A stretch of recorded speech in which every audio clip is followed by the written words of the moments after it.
అడిగాడు అలా జోకుతున్నాడు. ఫండ్స్ మీరు చూస్తున్నది పెబ్బేరు బుల్స్ మార్కెట్.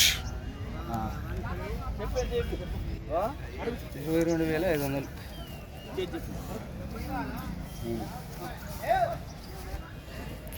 ఎన్ని పాలు రాజు వేసినా పాల పళ్ళ రెండు పళ్ళ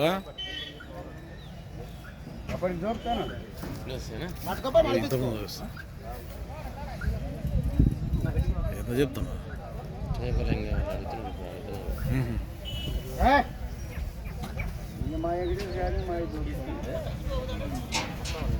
నువ్వెట్లా చెప్తున్నావు రాజు? 2,50,000 చెప్తున్నావు. 2,50,000 చెప్తున్నారు. అడిగేటోళ్ళు ఎట్లా అడుగుతున్నారు? ఇప్పుడే దిగినరా? ఇప్పుడే వస్తున్నారా? ఇప్పుడే మార్కెట్కి వచ్చినారు. వచ్చిన వెంటనే మళ్ళీ రైతులు అయితే మొగబడ్డారు. మొత్తం మీద చూస్తున్నారు.